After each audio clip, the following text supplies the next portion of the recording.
Good morning student. बेटा आज हम बात करेंगे 12th क्लास के सेकंड चैप्टर की। ठीक है, इस चैप्टर का नाम क्या है? Sexual reproduction in flowering plants. क्या नाम है इस चैप्टर का? Sexual reproduction in flowering plants. तो क्या पढ़ना है हमें इस चैप्टर में? हमें इस चैप्टर में पढ़ना है कि जो रिप्रोडक्शन है वो फ्लावरिंग प्लांट में कैसे होता है। ठीक है, और कौन सा रिप्रोडक्शन? Sexual reproduction. तो मैंने आपको बताया था कि जो सेक्सुअल रिप्रोडक्शन है उसे होने के लिए किसकी ज़रूरत पड़ती है? सेक्स ऑर्गन की ज़रूरत पड़ती है।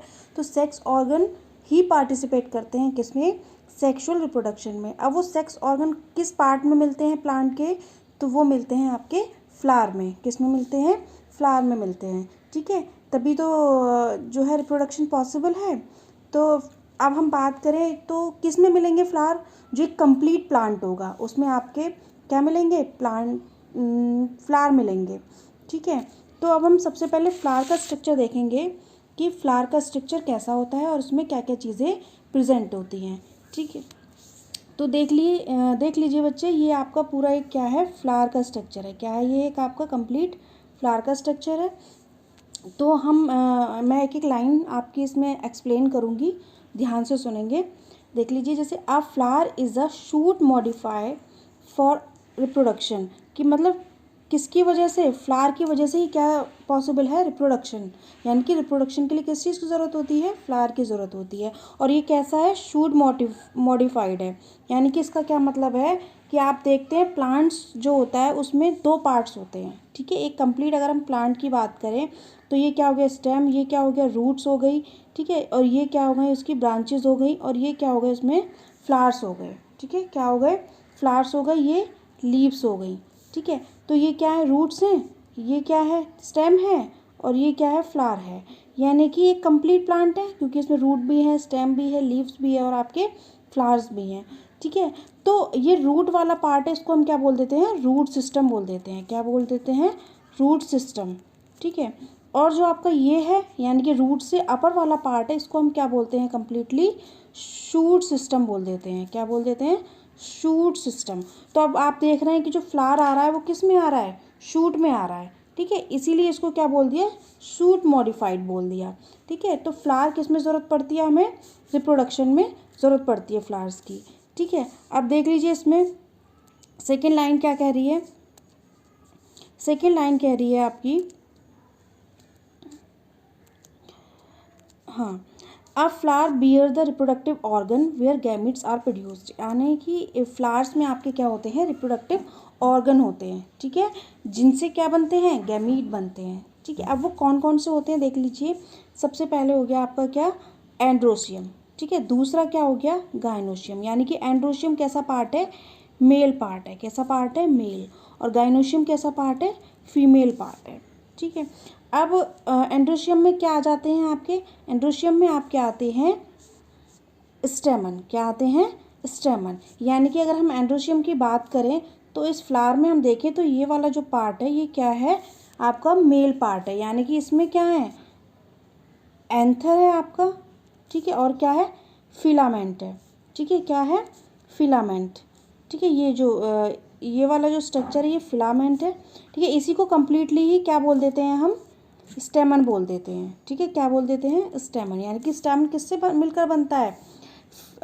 एंथर और फिलामेंट से। ठीक है, उसके बाद आ जाइए, नेक्स्ट है आपका गाइनोशियम। गाइनोशियम हमारा कैसा पार्ट है? फीमेल पार्ट है। ठीक है, कैसा पार्ट है? फीमेल पार्ट है। तो इसमें क्या क्या चीज़ें आती हैं? इसमें कंसिस्ट ऑफ कार्पल्स। किससे मिलकर बनता है ये? कार्पल से मिलकर बनता है। ये क्या है? कार्पल। कार्पल यानी कि अ ग्रुप ऑफ क्या? कार्पल्स किसे बोलते हैं? कार्पल्स बोलते हैं आपके फीमेल पार्ट को। ठीक है, और मेल पार्ट को क्या बोलते हैं? स्टेमन बोलते हैं।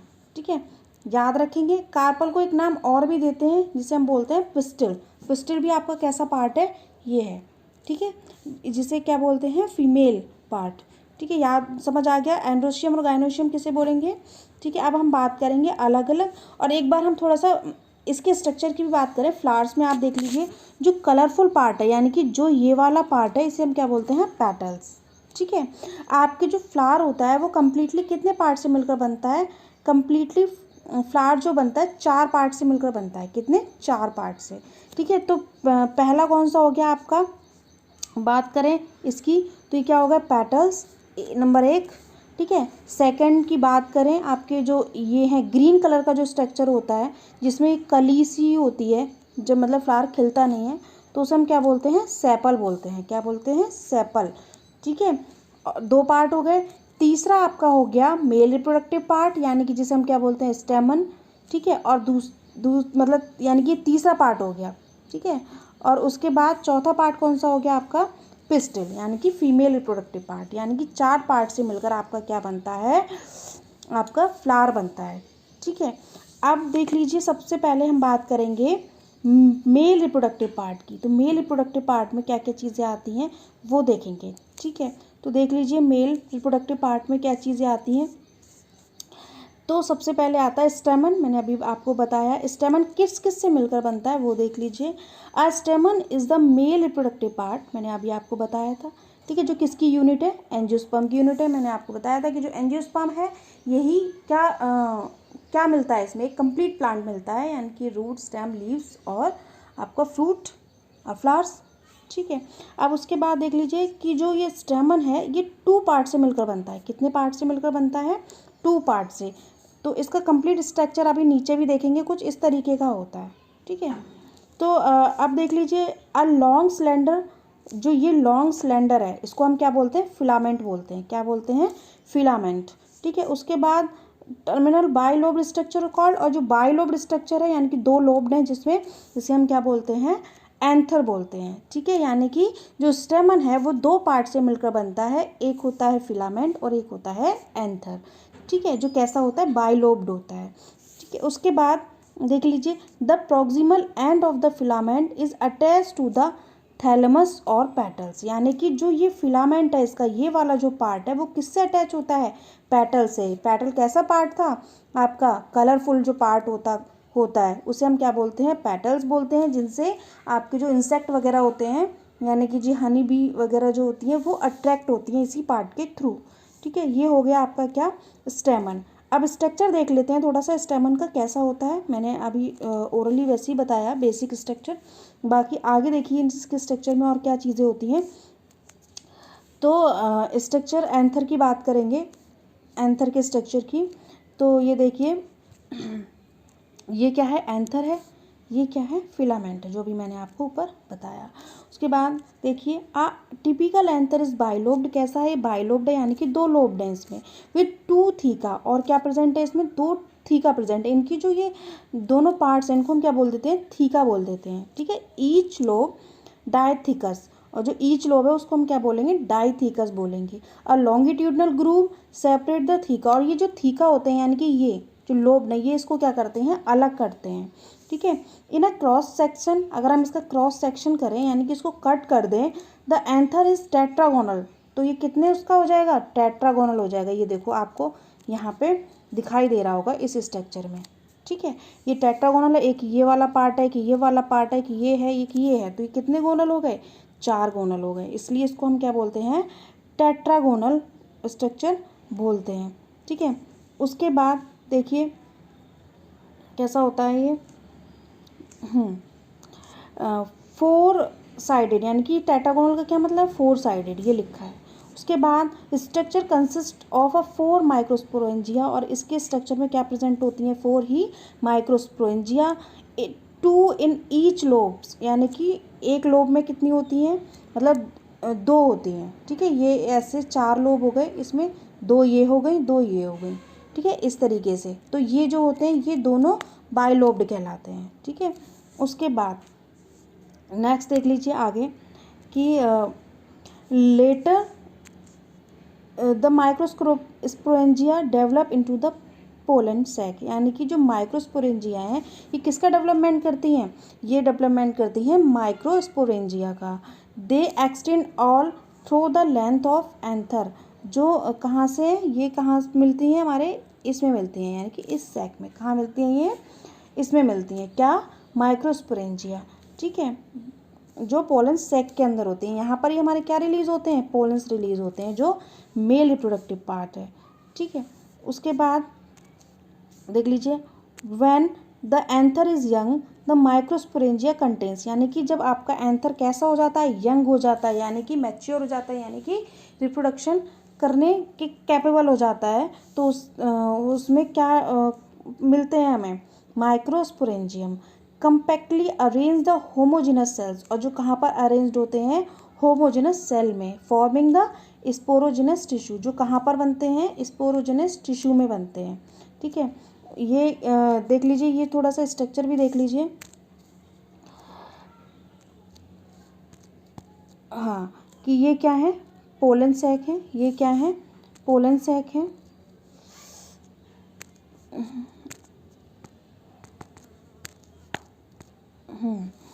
तो ये क्या है, पोलन सैक है ये उसके बाद ये बीच में क्या है, ये लाइंस ऑफ डाइहेसेंस है, मतलब यानी कि यही क्या होती है, यहीं से पोलन्स रिलीज होते हैं। ठीक है, उसके बाद ये क्या है, फिलामेंट है। ठीक है, यहीं पर जो पोलन सैक है इसी में ही क्या होते हैं, पोलन ग्रेन्स प्रेजेंट होते हैं। ठीक है, उसके बाद आगे की बात करेंगे। ठीक है, या ये यहीं पर कंप्लीट है। नेक्स्ट आपकी स्लाइड मुझे लगानी होगी, उसके बाद ही हम आगे की बात करेंगे। ठीक है, नेक्स्ट स्लाइड आपकी ये है, देख लीजिए। इसमें देख लीजिए, microsporogenesis and formation of pollens. क्या देखेंगे अब हम, microsporogenesis and formation of pollens की, मतलब जो पोलेंस का फॉर्मेशन है वो कैसे होता है। ठीक है, थोड़ा सा हम इसके स्ट्रक्चर की बात कर लें। ये वाला जो स्ट्रक्चर है इसकी बात कर लेते हैं थोड़ा सा। देख लीजिए कि इसके स्ट्रक्चर में आपको क्या मिलता है देखने के लिए, कि ये किसका स्ट्रक्चर है, ये टीएस है, किसका, मैच्योर ऑफ एंथर, यानी कि एंथर को क्या किया है इन्होंने, टीएस काट दिया उसका, ट्रांसवर्स सेक्शन। ठीक है, तो सबसे बाहर क्या है इसके, एपिडर्मिस। एपिडर्मिस मतलब बाहरी लेयर, जो आउटर लेयर जो है, इसको हम क्या बोलते हैं, आउटर लेयर। ठीक है, उसके बाद अंदर की जो लेयर है उसे हम क्या बोलते हैं, एंडोथीसियम। वैसे इनर लेयर भी बोलते हैं, लेकिन यहाँ पर इसका नाम क्या है, एंडोथीसियम। उसके बाद जो लेयर है उसको क्या बोला इन्होंने, मिडिल लेयर। ये कौन सी लेयर है, ये वाली मिडिल लेयर है। ठीक है, उसके अंदर ये जो है ये क्या है, टैपेटम है। क्या है ये, टैपेटम है। उसके बाद ये वाली क्या है आपकी, ये कनेक्टिव टिश्यूज़ हैं। क्या है ये, कनेक्टिव टिश्यूज़। ठीक है, अब हम बात करें इसकी, किसकी, टैपेटम की, तो ये क्या करती है, ये नरिशमेंट प्रोवाइड कराती है पूरे एंथर को। ठीक है, और उसके बाद ये आउटर मोस्ट लेयर है, तो क्या करेगी, ये प्रोटेक्शन देगी। क्या करेगी, ये प्रोटेक्शन प्रोवाइड कराएगी। ठीक है, उसके बाद देख लीजिए ये वाला स्ट्रक्चर, ये इसका किस तरीके का स्ट्रक्चर दिखा रखा है, टीएस ऑफ डाइसेंस एंथर, यानी कि टीएस दिखा रखा है किसका, एंथर का। तो इसमें क्या दिखा रखा है, डाइसेंस दिखा रखा है, यानी कि पोलेंस जो है वो रिलीज हो रहे हैं। क्या हो रहे हैं, पोलेंस रिलीज हो रहे हैं। ठीक है, तो इसमें देख लीजिए ये क्या है, एपिडर्मिस यानी कि बाहरी लेयर है। ठीक है, ये एंडोथीसियम यानी कि इसके अंदर की लेयर। उसके बाद ये क्या है, मिडिल लेयर। यानी कि अगर हम बात करें तो इसमें कितनी लेयर्स हमने देखी, इसमें 3 लेयर होती हैं मेनली, एपिडर्मिस, एंडोथीसियम और मिडिल लेयर। ठीक है, उसके बाद अंदर क्या है, ये क्या है आपके, पोलन ग्रेन्स। ठीक है, उसके बाद क्या हो रहा है, इनमें डाइसेंस हो रहा है, यानी कि पोलन रिलीज हो रहे हैं। डेसेंस का मतलब क्या होता है, रिलीज ऑफ पोलेंस, यानी कि पोलेंस का रिलीज हो जाना क्या कहलाता है, डेसेंस कहलाता है। ठीक है, उसके बाद ये भी क्या था, टीएस था, किसका, एंथर का। अब देखेंगे microsporogenesis and formation of pollens, यानी कि पोलेंस का फॉर्मेशन कैसे होता है। तो देखिए, every cell of the sporogenesis tissue, यानी कि जो सेल होती है किसकी, स्पोरोजेनस टिश्यू की, is a potential pollen mother cell, यानी कि क्या है, वो एक पोलन मदर सेल है, जिसे हम पीएमसी भी बोलते हैं। क्या बोलते हैं, पीएमसी भी बोलते हैं। And can give rise to microspore tetrad pollen grains, but some of them forego his potential and other becomes differentiated into the pollen mother cells और माइक्रोस्पोर मदर सेल। यानी कि ये कह रहे हैं कि जो माइक्रोस्पोर मदर सेल है, ये क्या है, माइक्रोस्पोर मदर सेल। इसमें क्या होगा, म्यूसिस फर्स्ट होगी। क्या होगा, म्यूसिस फर्स्ट होगी, तो किस में कन्वर्ट हो जाएगा, ये हो जाएगा माइक्रोस्पोर डियाड। किस में कन्वर्ट हो जाएगा, माइक्रोस्पोर डियाड में, यानी कि 2 में। किस में कन्वर्ट हो जाएगा, ये 2 में। उसके बाद म्यूसिस सेकंड जब इसमें होगी तो ये किस में कन्वर्ट हो जाएगा, माइक्रोस्पोर टेट्राड में। किस में कन्वर्ट हो जाएगा, माइक्रोस्पोर टेट्राड में। यानी कि इसमें कितनी सेल्ड हो जाएंगी, बन जाएंगी, कितनी बन जाएंगी, 4। टेट्राड का क्या मतलब होता है, 4। ठीक है, तो ये 4 बन गई। तो इसी को ही हम क्या बोलते हैं, माइक्रोस्पोरोजेनेसिस। क्या बोलते हैं, माइक्रोस्पोरोजेनेसिस।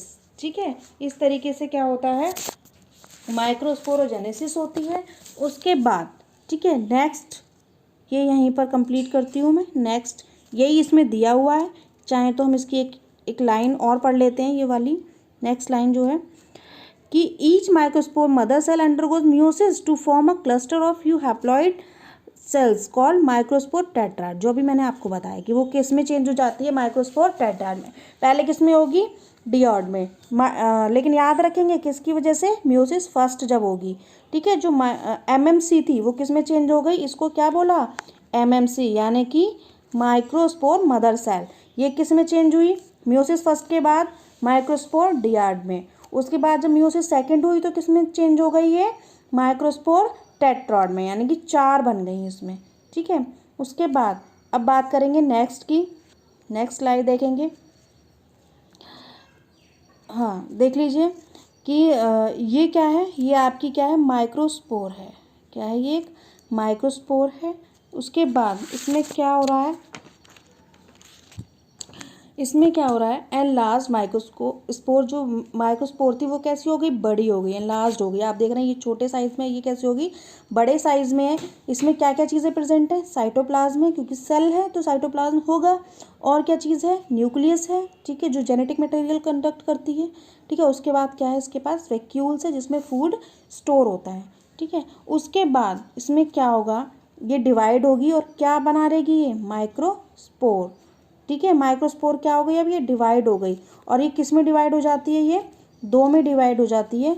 ठीक है, 2 में डिवाइड हो जाती है। देख लीजिए किस में, इसमें पोलन ग्रेन्स किसका फॉर्मेशन करती है, अब ये पोलन ग्रेन्स। इसमें 2 सेल बनती है, एक वेजिटेटिव सेल कहलाती है और एक जनरेटिव सेल कहलाती है। बच्चे आप ना डायग्राम से समझेंगे तभी आपको चीज़ें क्लियर होंगी। डायग्राम से समझकर ही आपको क्या करना है, उसको थ्योरेटिकल बनाना है। ठीक है, जो डायग्राम में लिखा है उसे ही थ्योरी में लिख दीजिए, तो आपके मार्क्स बहुत अच्छे आएंगे। और देख लीजिए यही थ्योरी में दे भी रखा है, जो भी मैंने आपको डायग्राम से समझाया।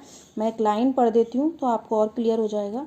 ठीक है, जैसे as the anther mature, anther क्या हुआ, मैच्योर हुआ, the microspore dissociate from one anther from the tetrad and develop into the pollen grains. यानी कि जब एंथर मैच्योर हो जाता है तो जो माइक्रोस्पोर था वो डिसोसिएट हुआ किसमें, one anther from the tetrad. Tetrad में अभी हमने पीछे देखा था वो किसमें चेंज हो गया था, टेट्राड में। और डेवलप क्या किया उसने, पोलन ग्रेन्स को डेवलप किया। इस तरीके से क्या हुआ, पोलन्स डेवलप हुए। The pollen grains are liberated at the 2 cell stage in 60% of angiosperm. कितने, 60% एंजियोस्पर्म में होता है। In other species the generative cell divides mitotically, और जो अदर सेल हैं वो डिवाइड हो जाती हैं। ठीक है, mitotically to form 2 male gametes, और क्या बना लेती हैं वो, 2 male gametes. And the pollen grains are 3 cell during liberation. ठीक है, ड्यूरिंग लिब्रेशन, यानी कि इसमें 2 सेल का फॉर्मेशन होगा, एक कहलाएगी वेजिटेटिव और एक कहलाएगी जनरेटिव सेल। इस तरीके से क्या बन गया आपका ये किसका फॉर्मेशन हो गया, डेवलपमेंट ऑफ पोलन ग्रेन्स। ठीक है, अब देख लीजिए नेक्स्ट, पोलन ग्रेन्स का स्ट्रक्चर कैसा होता है, मोस्ट इंपॉर्टेंट है, एग्जाम में बहुत पूछा जाता है। तो पोलन ग्रेन्स की बात करेंगे। ये जो आपका स्ट्रक्चर है ये पोलन ग्रेन्स का है। किस चीज़ का स्ट्रक्चर है, ये पोलन ग्रेन का स्ट्रक्चर है। तो देखिए pollen grains are normally spherical in outline. जो पोलन ग्रेन है वो कैसे होते हैं, बेसिकली स्फेरिकल होते हैं। ठीक है, कैसे होते हैं, स्फेरिकली होते हैं। उसके बाद each pollen grains has prominent 2 layered wall, और ईच पोलन ग्रेन्स के पास क्या होती है, 2 लेयर्ड वॉल होती है। आप देख लीजिए इसके पास 2 लेयर हैं वॉल की, एक एक्साइन कहलाती है और एक एंटाइन कहलाती है। ठीक है, पोलन ग्रेन्स में कितनी लेयर होती है, 2 लेयर होती हैं, एक एक्साइन और एक एंटाइन। ठीक है, वही चीज़ में लिखी हुई है। और इन्हीं लेयर्स को क्या बोलते हैं, prominent layer. The outer layer is called exine and the inner layer is called intine, यानी कि जो बाहर की लेयर है उसे हमने क्या बोला, जो इस तरीके से है इसे हमने क्या बोला, एक्साइन, और जो अंदर की तरफ है ये वाली जो लेयर है इसे हमने क्या बोला, इंटाइन। उसके बाद exine is hard and made up of sporopollenin, यानी कि जो एक्साइन है यानी कि जो बाहर की लेयर है वो किसकी बनी होती है, स्पोरोपोलेनिन की। एग्जाम में पूछा जाता है जो एक्साइन है वो किसकी बनी होती है, तो आपको याद रखना है स्पोरोपोलेनिन की, ठीक है। It show a variety of architecture characteristics of each species, यानी कि ये किस में हेल्प करती है, आर्किटेक्चर्स में, ठीक है। ये करेक्टरिस्टिक्स है किसका, ईच स्पीशीज़ का। उसके बाद इंटाइन देखेंगे जो कहाँ होती है, अंदर की तरफ होती है। कैसी होती है, is thin and it is made up of cellulose, और ये किसकी बनी होती है, सेल्यूलोज एंड पैक्टिन की। ये भी एग्जाम में 1 मार्क्स में क्वेश्चन पूछा जाता है कि जो इंटाइन है वो किसकी बनी होती है, तो आपको याद रखना है किसकी बनी होती है, सेल्यूलोज और पैक्टिन की बनी होती है। At certain places exine is either absent और वेरी थिन, कई बार क्या होता है जो एक्साइन होती है वो कैसी होती है, एब्सेंट भी होती है, एब्सेंट नहीं होगी तो कैसी होगी, वेरी थिन होती है, बहुत पतली होती है।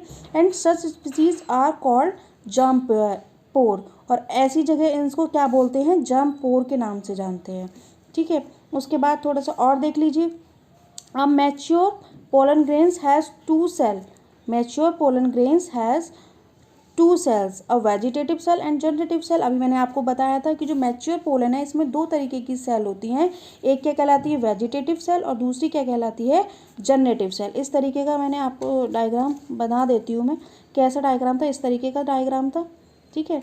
तो ये वाली जो सेल थी इसको वेजिटेटिव सेल बोला, और ये क्या थी, जनरेटिव सेल कहलाती है। ये किसका डायग्राम है, मैच्योर पोलन ग्रेन्स का डायग्राम है, ठीक है। उसके बाद आगे देख लीजिए, पोलन ग्रेन्स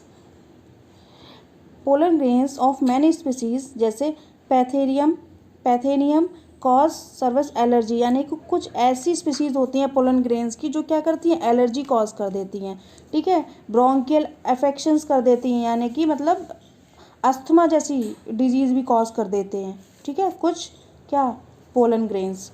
उसके बाद देख लीजिए, pollen grains are rich in nutrients, pollen grains कैसे होते हैं, रिच होते हैं किसमें, न्यूट्रिएंट्स में। And are used as food supplements, और कैसे यूज़ किए जाते हैं, एज ए फूड सप्लीमेंट की तरह यूज़ किए जाते हैं। In the form of tablet, किसकी फॉर्म में, टैबलेट की फॉर्म में। यानी कि हमने क्या देखा कि जो पोलन ग्रेन्स हैं इनका यूज़ भी है, कैसे, ये रिच होते हैं किसके, न्यूट्रिएंट्स के, यानी कि इसमें क्या प्रेजेंट होता है, न्यूट्रिएंट्स, और हम इनको एज ए फूड सप्लीमेंट भी यूज़ करते हैं फॉर्म ऑफ टैबलेट की फॉर्म में, ठीक है। Consumptions of them has been expected increase the performance of athletes and race horses, यानी कि और कौन यूज़ करता है इनको, मतलब इस तरीके से किस लिए यूज़ किया जाता है, एज ए रेस हॉर्सेज, यानी कि जैसे बहुत ज़्यादा एनर्जी के लिए यूज़ किया जाता है इसका। Pollen grains of serious loss viability within 30 minute, लेकिन क्या होता है, इनकी जो वेलेबिलिटी है वो लॉस हो जाती है कितनी देर में, 30 मिनट में। After release with those of Leguminosae Rosaceae and Solanaceae remains viable for month, लेकिन इनकी यानी कि जो लेग्यूमिनेसी है, रोजिएसी है, सोलिएसी है, इनको हम कुछ मंथ के लिए रख सकते हैं, ठीक है। उसके बाद pollen grains of a number of species are store for years liquid, ये क्वेश्चन भी आ जाता है बच्चे एग्जाम में कि इनको हम कितने टेम्परेचर पर रखें जिससे कि हम इनको काफ़ी लंबे टाइम तक स्टोर कर सकें। तो कितना टेम्परेचर होता है इनका, -196 डिग्री सेंटीग्रेड। पोलन बैंक्स, इसके लिए किसके यूज़ किया जाता है, पोलन बैंक का। And used in crop breeding program, और किस लिए इनका यूज़ किया जाता है, क्रॉप ब्रीडिंग प्रोग्राम में। यानी कि पोलन ग्रेन को हम कैसे कर सकते हैं, स्टोर भी कर सकते हैं, ठीक है, लंबे समय के लिए, ठीक है। इस तरीके से इसका क्या हो गया, ये स्ट्रक्चर हो गया, ठीक है। ये क्या है, इसका सेक्शन व्यू था, यानी कि कटिंग करके दिखाया था, टीएस दिखाया था किसका, पोलन ग्रेन्स का। ये होता है आपका क्या, मेल रिप्रोडक्टिव पार्ट। आज के लिए यहीं तक, बाकी आगे की बात करेंगे नेक्स्ट वीडियो में। अगर किसी का कोई डाउट है, किसी को कोई चीज़ समझनी है तो बच्चे आप कमेंट करके मुझे बता सकते हैं, मैं उसी पर आपको डिस्कस करूँगी। और तब तक के लिए बाय एंड गुड लक। अगर आपकी कोई क्वेरी हो तो पूछ लीजिए, बाकी अगर आपका कोई सजेशन है तो most welcome. Thank you and have a nice day.